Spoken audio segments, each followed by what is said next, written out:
All right, we are at the Michigan Paracon. Roger Perron is the father from the famous movie The Conjuring. He was featured in that movie.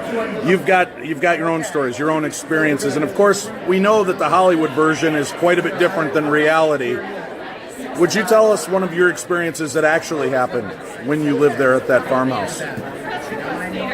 Well, the biggest experience I ever had was one day I came home from my selling trip and I walked into the kitchen and got something to eat, and I sat at the table and my wife walked in and said to me, Roger, Monday is Labor Day. And I said, yeah, okay, no worry, I'll be staying at home. And then she said, well, that's not the reason I'm saying that. She said, remember, the kids go back to school the day after Labor Day, and they need shoes. And I says, oh, that's right, they need shoes.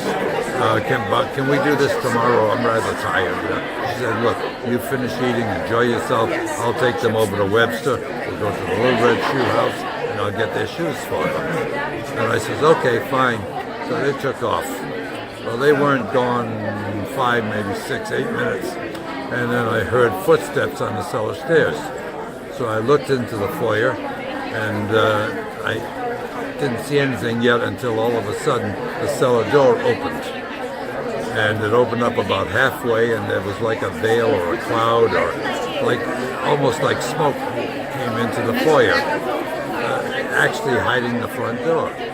Now, from the foyer, you could go into the dining room, or you could go upstairs, or you could go into the kitchen. So as I sat at the table and I watched what was happening there, it was unbelievable. And then I figured it out, that the old lady, our old spirit, Mrs. John Arnold, was trying to get to me. She knew I was alone. She was trying to come in. So I just sat there and I stopped eating. I couldn't eat anymore because I just kept watching to see if she was going to come to look like a person and I could talk to. And I waited and I waited and I waited about 35, maybe 40 minutes, and I couldn't. I was, what's the right word, impetuous. I had no patience. So I just looked at her, looked at that way, and I said, look, old lady, either come in and sit and talk to me or just get the hell out of here. And she slammed the door and left. And the veil went out of the foyer, and I said to myself then, boy, did you make a mistake. You had no patience, you should have waited. And for the next 6 months or so, I kept going down into the basement and just saying, I'm sorry that I called you an old lady. I'm sorry that I mistreated you and so forth. She never came to me. She used to rub my back every day, and from that point on, she never did.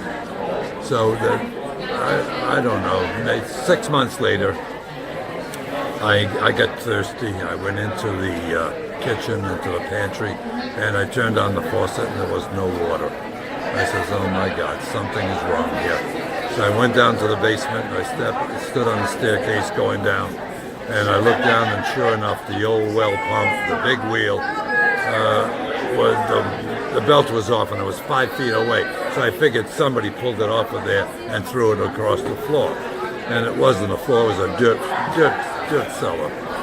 So I decided I'd just go down and I cleaned it off and I put it on the big wheel and I pulled it to put it, and as I got up, the old lady just rubbed my back again. And I says, oh boy.